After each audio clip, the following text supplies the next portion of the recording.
This is Gina Mimes, my brand new minigames only Ironman. The rules for this series is going to be that I'm only allowed to do minigames, Wintertod, and Temporos. I'm allowed to do the quests that unlock minigames and then the quests that unlock those quests. I'm also allowed to train with the materials that I get from minigames, but I'm not allowed to make my own gear, except for food, potions, and ammo.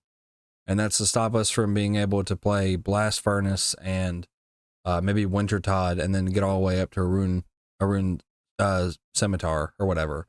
I want to be able to enjoy weapons such as the giant sword or the void mace. So I'm allowed to train my skills, but I'm not allowed to make my own gear. Random events and non-prequest quests will be used in cases where I cannot raise the skill until I unlock a minigame. And most notably, that's going to be getting Hunter to 17. I'm going to allow myself to do the Varrock Museum and Lamp up to 17 because I want to do Puro Puro, but there's legitimately no way to get Hunter up. What's that guy doing? He's in my shot. He's ruining my shot. I'm also going to be allowing myself to do the Bob's Island random event. There's another guy hijacking my shot. Bob's Island and lamping up to 15 to unlock Fishing Trawler. But yeah, we can go ahead and get started on our first objective, which is taking the museum quiz and getting ourselves up to 9 Hunter and 9 Slayer, which isn't going to matter. I don't think we could ever do Slayer. But we can go up there and get 9 Hunter. Unlike the free-to-play Ironman series, I'm going to assume that the people watching this know a little bit about RuneScape, and I won't need to explain every little detail. Not that I really needed to there, but I felt like I should because it was such a jumping point kind of situation. I think anybody could find a free-to-play Ironman video. But something like this, where you're looking specifically at a Snowflake account, you don't need to know what this quest is. You probably already know. I'm just answering questions. They're going to reward me with 9 Slayer, 9 Hunter. So I'm going to be blitzing through some of this stuff. I'm not going to be showing a lot of the grinds. I'll be showing some to show you what I'm doing, but unlike the free-to-play Ironman, I'm not going to be condensing like an hour's worth of footage into 3 minutes. I'm just going to skip it. And hopefully that will allow these episodes to have more content in a video and not be so slow, because with the free-to-play Ironman, the goalpost was like right there. It was just getting the Baronite Mace. That was the goalpost. So here it's endless. There's going to be stuff popping in, dropping out, and I want to be able to have a lot of big grinds in an episode. After doing the Varrock Museum quiz, I bounced around between a few mini games, and those notably were Castle Wars, the Fight Caves, and the Brimhaven Agility Course. As you expect, a combat level 3 account really can't do a whole lot, and I'm not even sure that Ironman can get experience from that minigame, so it's out. I know Castle Wars is usually a pretty good source for your quote-unquote first weapon like this, but I have another source for my weapon, and I think it's a lot more fun, a lot more engaging than just kind of sitting at Castle Wars and hoping to God that we win. Fight Caves is where I went right after Castle Wars, and pretty much what I did was I flinched the first bat that spawns. It was really slow. There really wasn't much in it other than just clicking twice every couple of seconds. I had to teach myself how to flinch. Apparently I had been flinching wrong this whole time because I was getting smoked by the bat. But it was a good source of combat experience. It was my only source of combat experience really, so it's as good as I got. And I did this off and on to get a handful of stats. I think that maybe the highest I took attack was 10 before pretty much shelving this idea. I got a few strength levels too. It's pretty incidental levels, so I won't be going into my early Fight Caves experience very much. It'll play a much larger role later on once we unlock another minigame. Also, at some point during the very small amount of time I spent in the Fight Caves, I took a break to go to Fishing Trawler. You can ride on the boat and do the basic actions, but you can't actually earn any fish or anything really, any experience or anything, unless you have 15 fishing. So if you see me packing around a bronze axe, that's where I got it from. I got it off the deck on Fishing Trawler.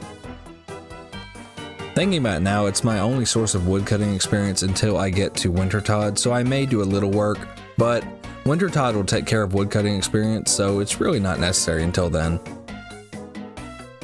And that leaves the Brimhaven Agility Arena. I spent a lot of time here, almost exclusively because it's the only minigame where I can get random events while playing the minigame. I didn't want to just stand around at Lumbridge or Varrock and just wait for random events because that's not fun, and I don't think it's really in the spirit of a challenge like this.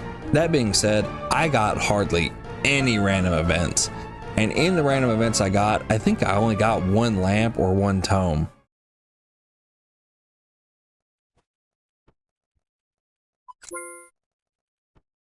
I almost missed this one. I wasn't really paying attention.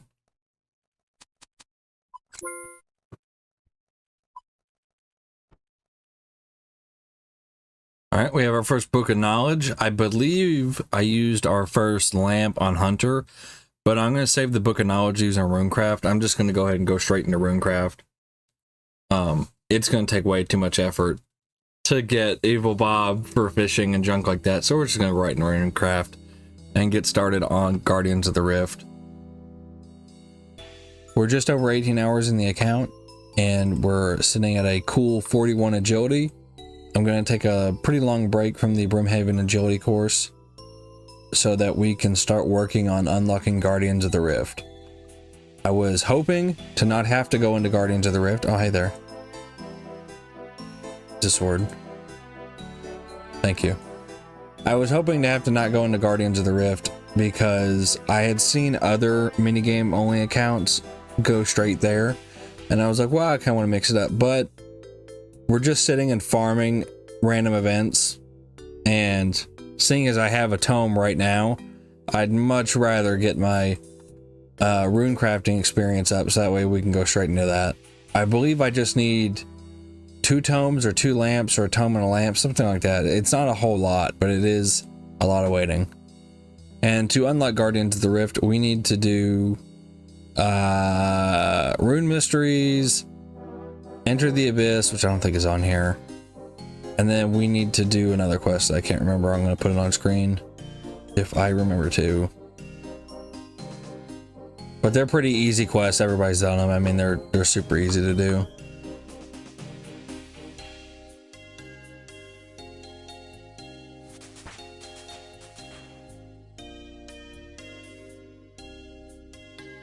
All right, Enter the Abyss is done. Now let's use our book of knowledge on it and see what we get. Okay, we need one more lamp. So we're back to chilling. Leave me alone.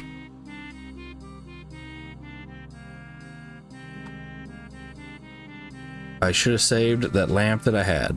Alright, just completed Restless Ghost, and now our combat level shot up by a whole 1 point. And we have 9 prayer. After doing the first 2 pre-quests, we still needed one more lamp to be able to get to where we can do Temple of the Eye and unlock Guardians of the Rift. I thought about it for a long time, and at first I was thinking, I'll just sit around and get one more lamp through random events. It won't be that hard. But then I was talking to somebody and we were looking at minigames, and I realized the minigame Trouble Brewing has a very well-known beginner quest as its pre-quest, and that's X Marks the Spot. X Marks the Spot gives you an experience lamp for pretty much free.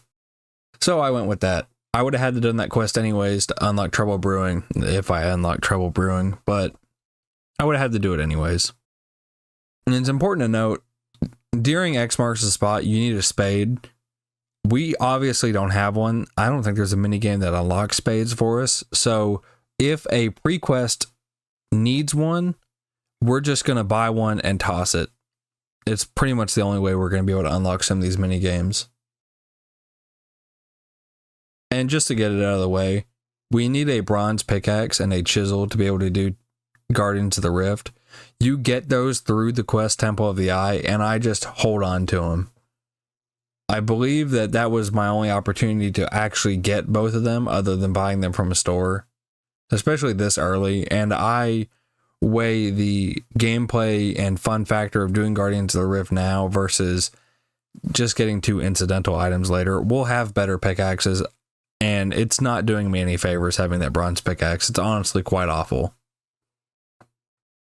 But I wanted to get the account rolling.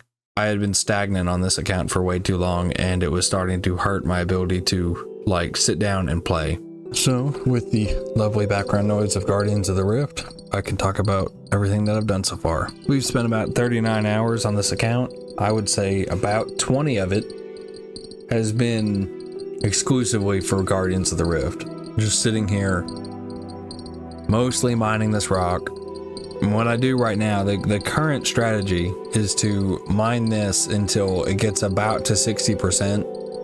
And then I start crafting my runes, and then I do that because right now I'd like to get a lot of mining experience. We need 60 mining to get the best loot we can out of Wintertodd for the mining bracket of the rewards. So I typically just sit here, mine, relax, and this is the most AFK way I can do this in a public world. Not being engaged in the match does cause me to lose sometimes because there's a lot of bots on Guardians of the Rift. So if I get a bad setup where everybody decides to take it easy, it can waste a lot of time. But overall, I win most of these games, and we come away with a lot of runes and a lot of experience. You'll also notice that my magic level is at 21. That is almost exclusively from casting spells in the fight caves. I realized as soon as we got these runes that raising my combat level through exclusively magic would probably be the best. I was right. My magic level soared up about 5 levels pretty easily from just 21 magic. The hardest part is not having auto casting, but the next minigame we'll unlock will take care of that. Right now, the goals for this account is to do Guardians of the Rift until I can get enough runes to sell for Tokul that I can use to get an obsidian cape. That's a goal that I would like to do, and it shouldn't be too hard.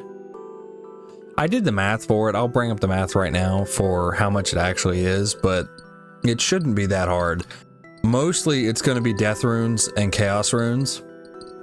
The problem is that I use chaos runes right now for my current magic training, but any death runes we get, straight Tokul, no matter what. And I'm going to stop using chaos runes. Other than that, raising magic as high as we can get it is strictly a benefit. I see no problem with focusing on magic for the combat aspect. I see no problem with doing this minigame a lot because Guardians of the Rift will give us mining, crafting, and rune crafting experience. Getting 3 skills out of one minigame isn't fantastic, but right now it's all we got. It's that or just sit and do agility. For how high I'd like to take rune crafting, getting up to 65 would probably be best. Purely for getting death runes and then turning those into Tokul. You might be wondering why am I allowing that, but I see no issue with it because it's taking the rewards of one minigame and then going to another minigame and just transferring them around. But yeah, this is the grind that we're on. I'm going to be doing this off and on for the next little bit until I want to sit down and record the next minigame, which is the Mage Training Arena. The Mage Training Arena will get us our wands, which is, as far as I know, our only form of auto casting. An offhand book, a new spell, Bones to Peaches, probably won't be that useful.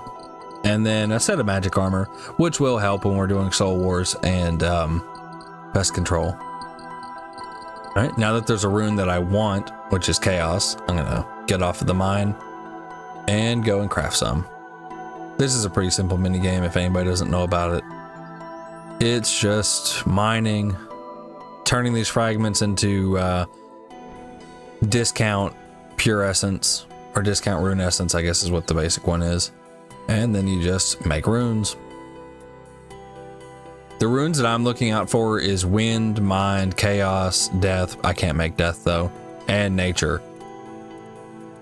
Those are the runes that I think we're going to be burning through. Fire too, because we don't have a fire staff.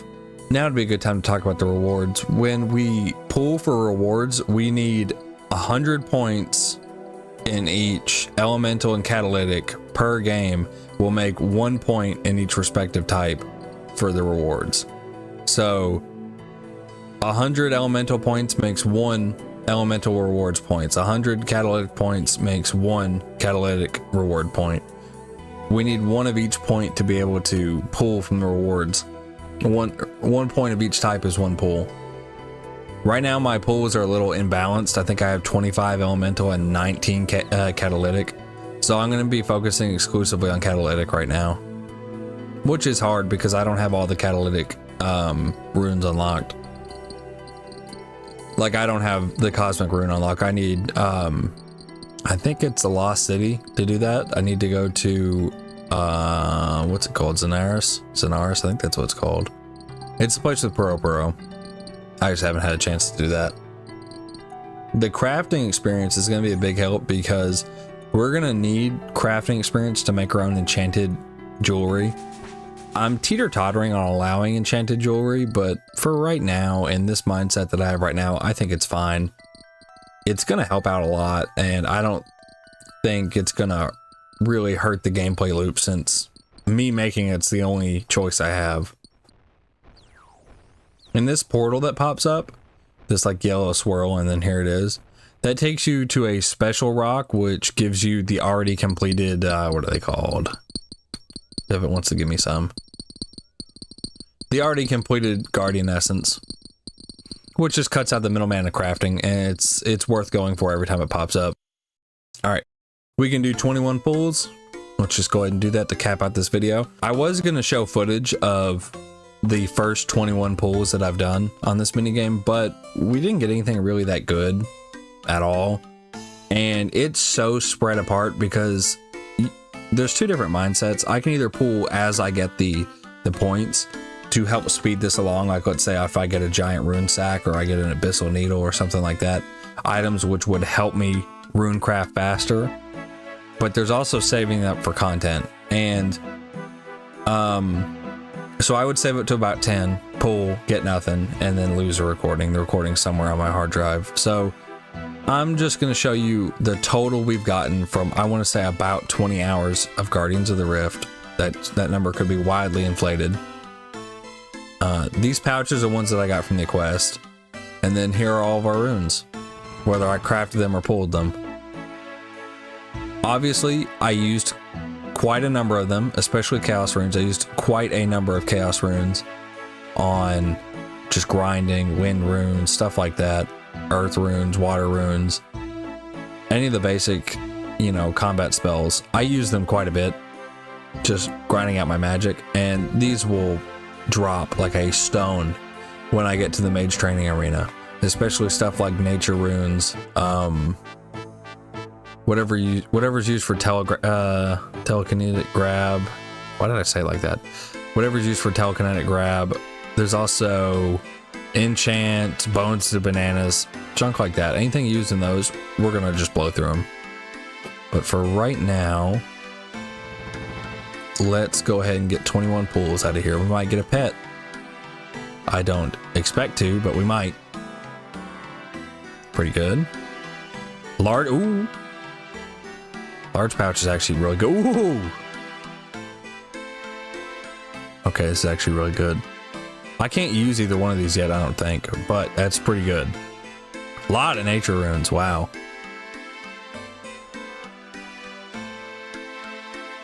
Some abyssal pearls, some blood runes, a pretty decent amount of air runes, a bunch of cosmic runes, thank you, a bunch of talismans I can't use, more air runes, another talisman I can't use, and a third mind talisman. The giant pouch is pretty great, and the large pouch, let me look at them. Okay, at 50, which I am 52, I can use the large pouch. And then at 75, I can use the giant pouch, but at 85, I can use the colossal pouch, which is what I need the abyssal needle for. That is the thing that I need. I also need to find a way to repair them. I don't think just right out the gate you can get one of these guys to repair your pouches. I know that well, I don't know, but I believe you can get one of them too. But if push comes to shove and these pouches break and I really get in the groove of making them, I'll repair them. Like this one is pretty gross. It's like pretty close to being break. This one's pretty gross. It's pretty close to being broken. It's already diminished right now. So here's our totals. Not bad for a pretty decent amount of time, I guess, 20 hours. Let's see if we can buy something with these abyssal pearls.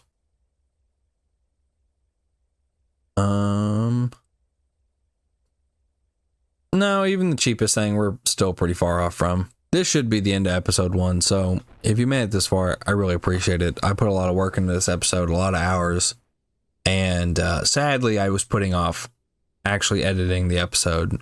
I wish I hadn't. It's nice to just bite the bullet and get it over with. But I hope everybody likes this account. I think this is a pretty fun snowflake rule set to do.